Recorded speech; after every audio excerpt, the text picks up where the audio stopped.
Hi guys, can you imagine how beautiful it is? Look, my goodness. So this is iceberg roses, iceberg climbing rose.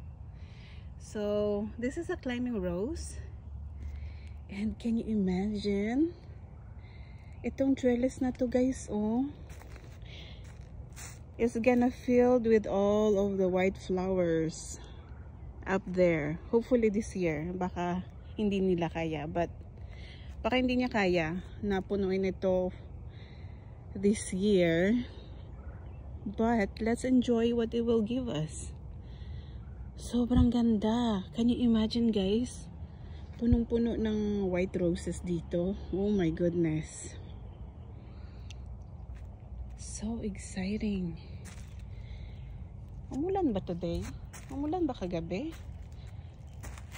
Kasi bakit merong tubig dyan? I don't get it. But anyway, this is also the other climbing rose guys. This is a yellow naman siya na napakaliit ng bulaklak nito. Para siyang fairy flowers. Yung mga maliliit talaga na roses. Yan. Pero yellow siya. So ito naman yung rose na aakyat dyan. Aakyat siya dyan. And it's gonna filled with yellow flowers. So can you imagine yellow and white flowers over here guys?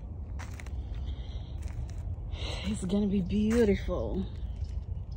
Sana ma-enjoy pa namin ni Dailin ang mga roses namin this year.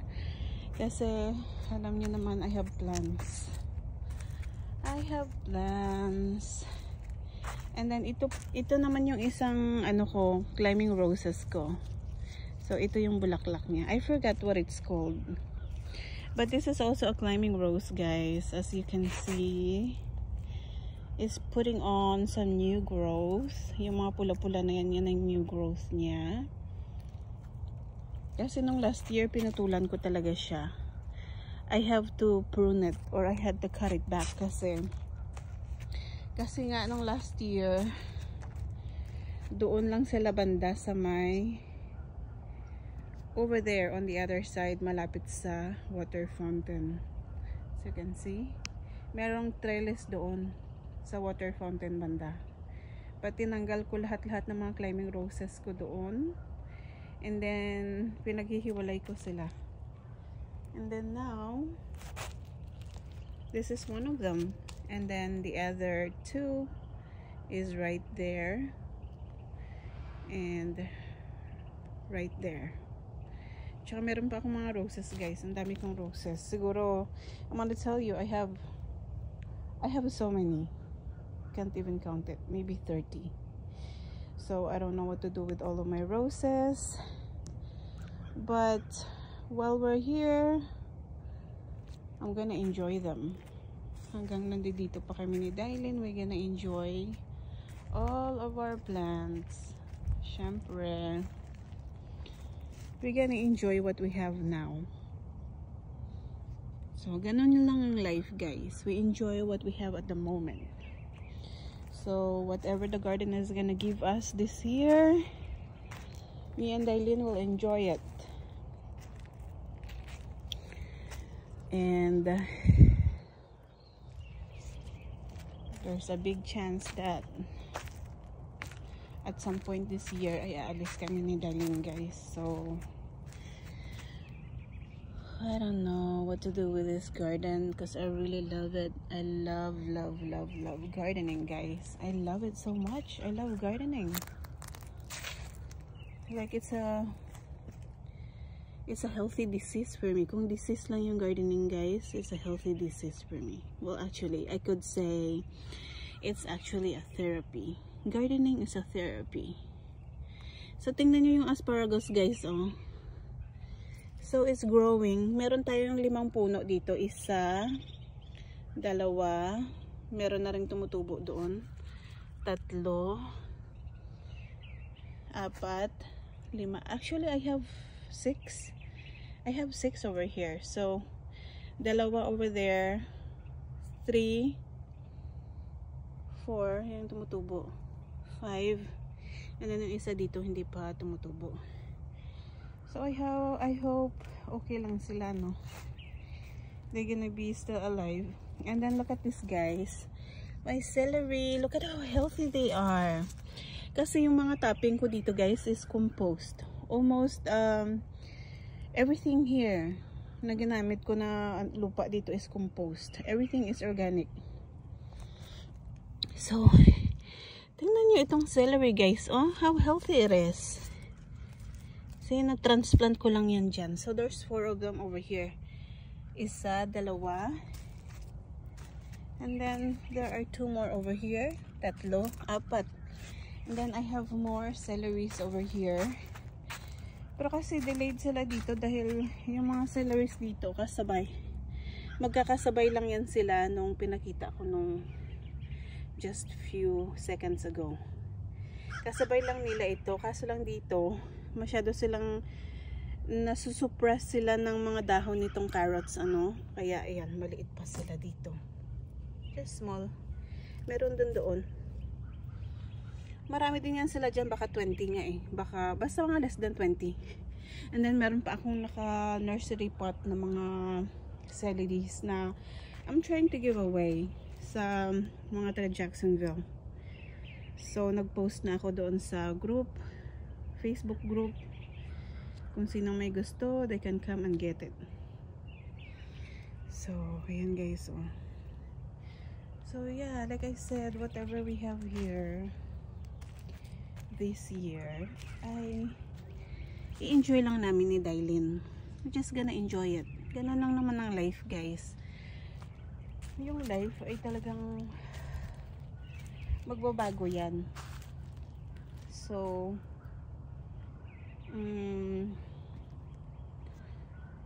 ano talaga yung life natin, paliko-liko yung daan ba.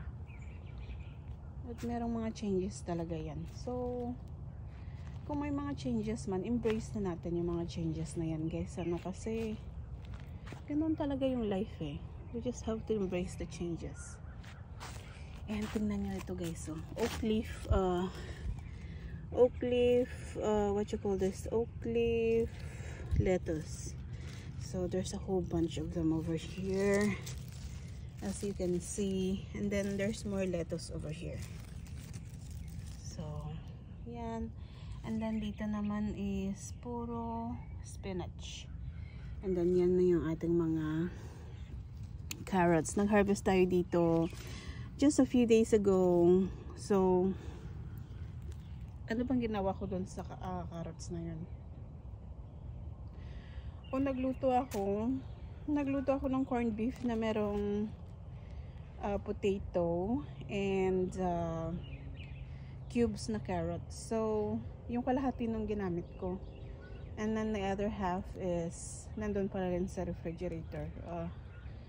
I don't know, we're gonna use it at some point. Gagawa kami ng palaman ni Dailin. Yung palaman na merong carrots ba? Tsaka merong itlog, tsaka maraming mayonnaise. So tingnan nyo ito, guys. This is one of my hibiscus. Nagdadahon na siya kasi nga parating na yung springtime, guys. Springtime is almost here. Just a couple more days. And this is my other hibiscus. Tingnan nyo naman, nag-green-green na rin siya. So yeah, spring is almost here. Ito naman yung aking fig tree. Hopefully, mamumunga sila this year kahit na maliit pa lang sila. Well, isang puno lang yan.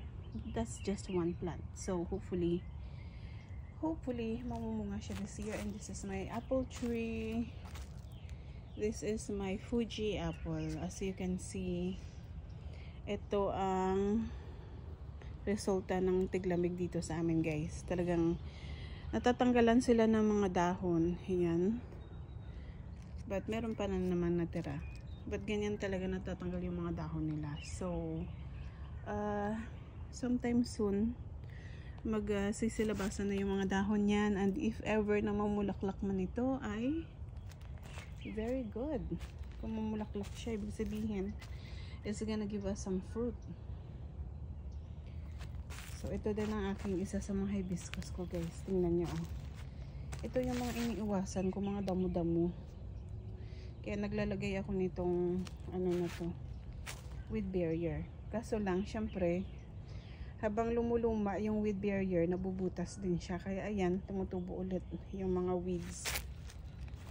So, these are my other roses, guys. Ayan, nag-pruning ako dito the other few weeks ago. Nag-pruning ako dito, tapos nag-spray. Nag-spray ako dito kasi this plant has, I don't know, some kind of bugs in them. Meron silang mga bugs, kaya gin-prune ko, tapos nag-spray ako dito. So, ito din, nag-prune din ako dito, kaya ayan, konting-konti lang yung dahon. Tsaka ito din. Ito yung mga magagandang roses ko na ibinida ko sa mga videos ko last year, photos and videos, ayan. And this is my hydrangea, ganito din. Natanggalan siya ng mga dahon. Halos lahat ng mga plants ko natanggalan ng dahon, guys. So as you can see, meron ng mga bagong dahon. Ayan, bagong dahon. And I'll show you. Dito ko nilagay yung mga roses ko last year. Kaso lang hindi sila masyadong namulaklak, yung mga climbing roses ko ba. Iba din yung mga roses na yung ibinida ko talaga last year na napakagandang mga roses. Ito yun silang tatlo. But hindi sila climbing roses. But these are climbing roses. No, well, they're not here. Yung mga nilagay ko dito last year na mga roses are puro climbing roses yun. But hindi sila namulaklak.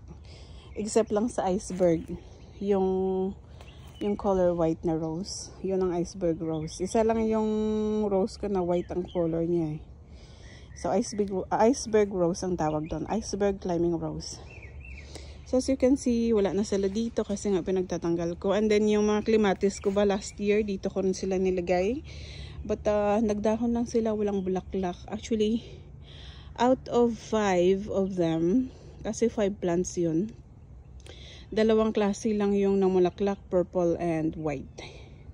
So hindi ko na naalala kung ano mga color ng iba kong mga clematis, guys, but they were all planted over here. At hindi man sila nag-thrive kasi nga malilim dito kasi may puno.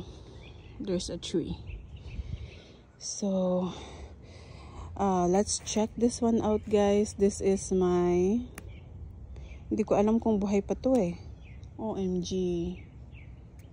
I don't know if this is alive, guys. It doesn't look like it's alive. Oh, there's a possibility that it's dead. Oh, it's alive, guys. Buhay pa siya. So this is my grapevine. Yan dyan.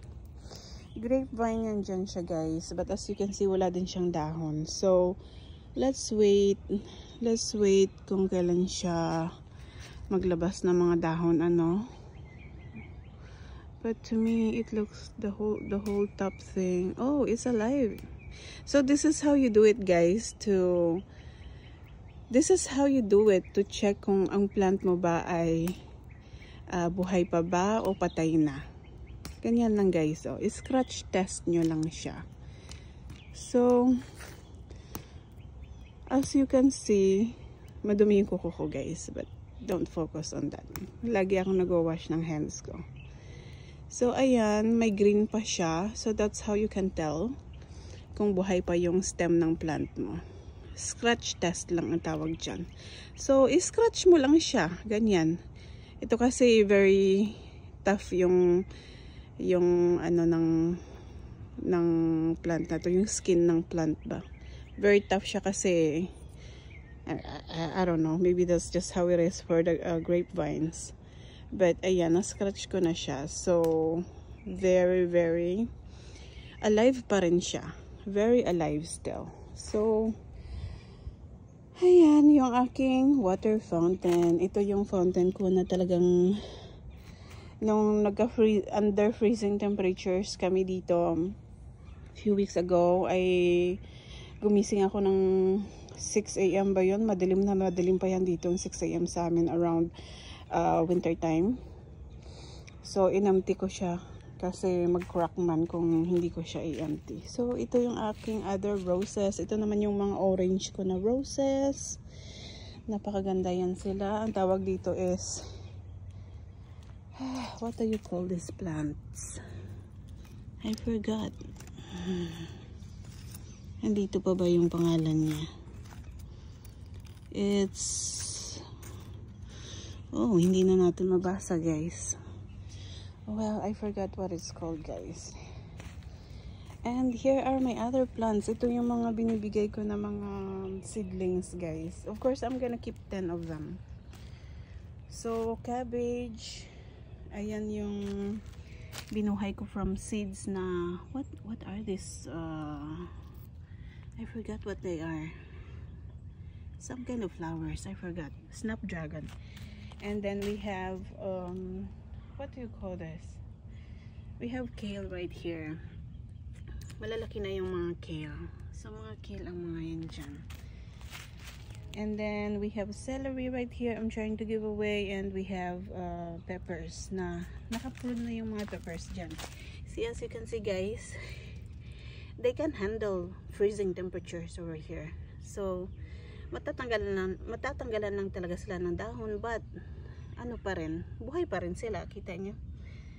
So ayan. And then I got a few other stuff over here. We have what is this? I forgot what this is.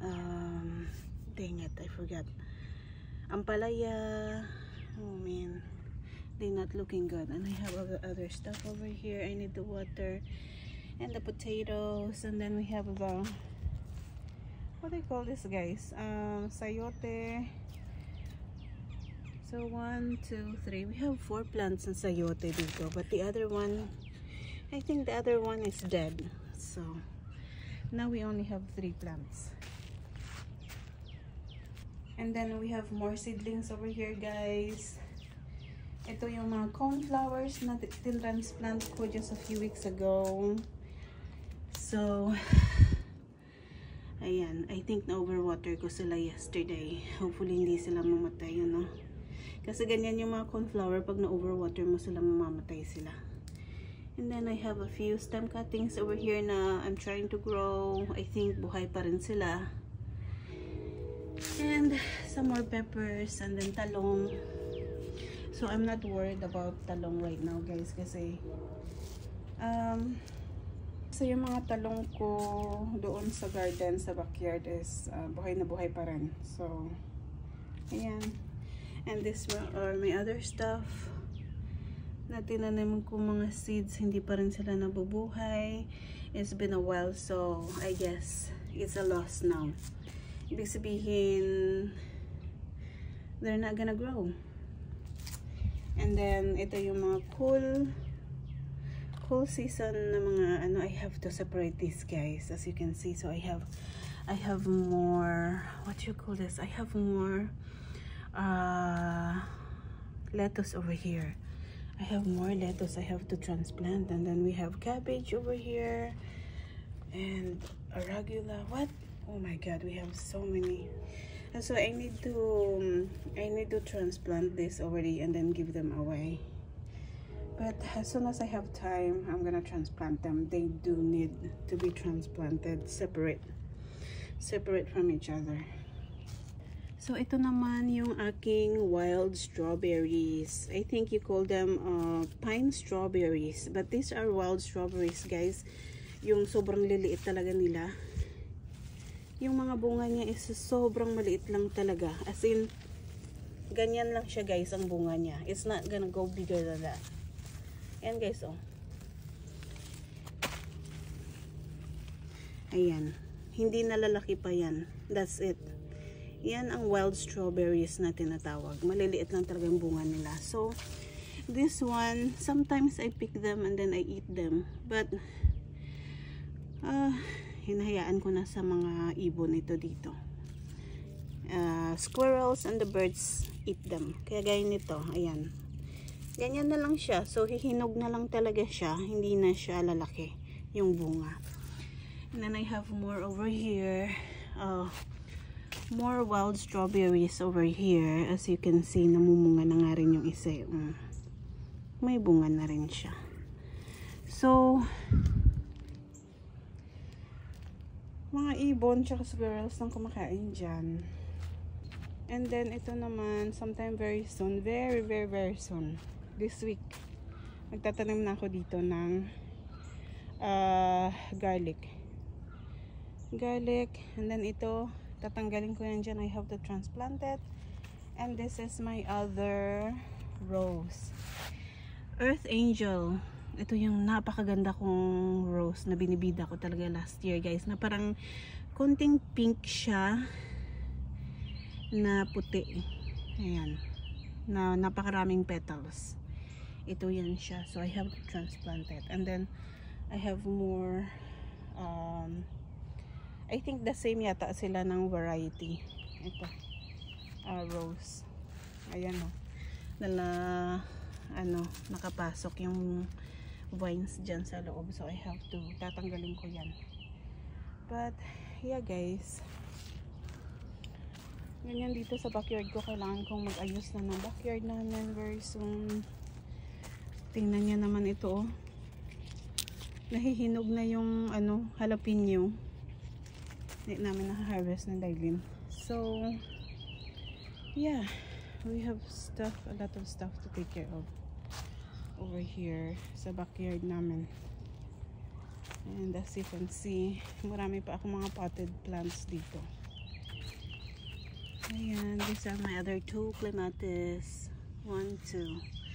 Tsaka a menagerie of other stuff. And more roses over here, guys. Ito yung mga stem cuttings ko from last year and the year before. Ayan. Yan sila lahat. Mga stem cuttings.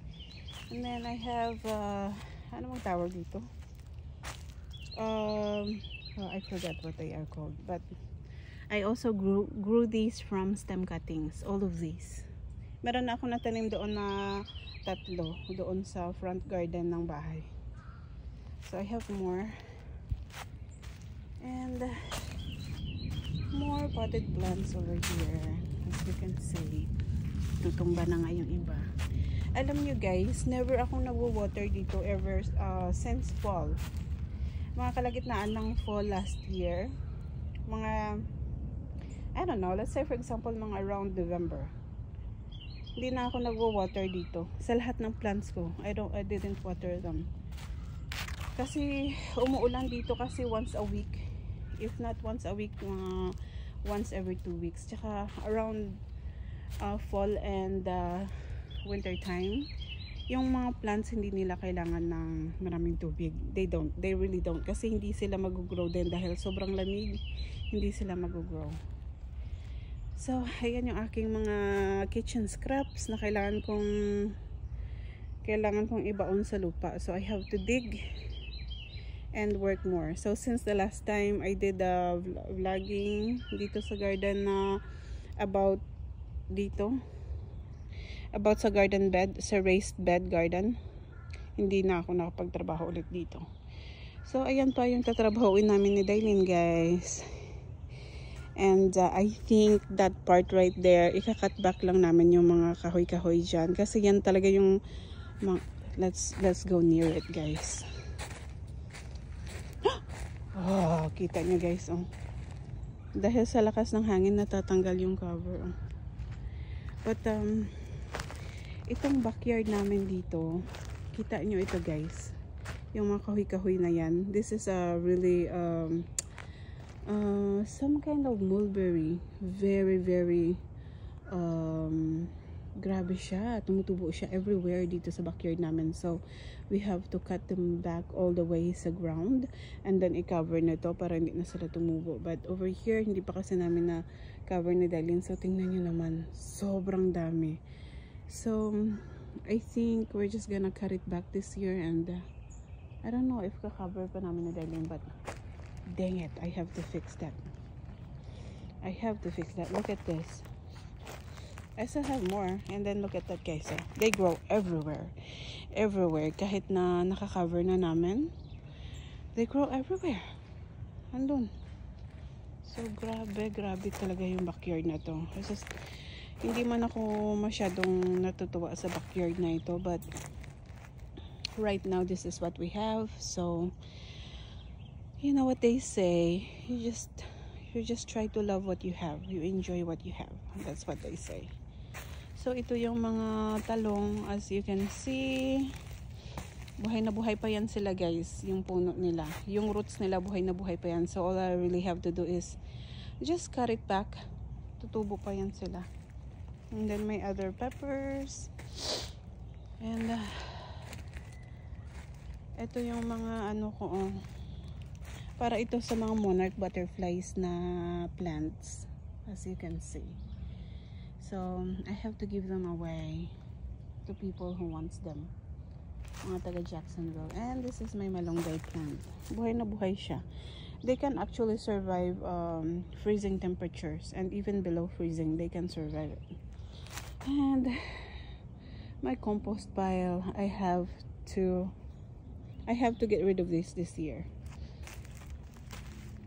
So ito naman ang mga cabbage ko, kasabay ko lang magtanim nitong cabbage doon sa raised bed garden ko. And far behind sila, itong dalawang ito, cabbage yan. Cabbage itong dalawang ito, but they're far behind sa growth nila. But these are my other stuff, more peppers, other stuff. And oh, look at this kangkong guys, look at that. I have more kangkong sa loob ng house, but look at this, look at that.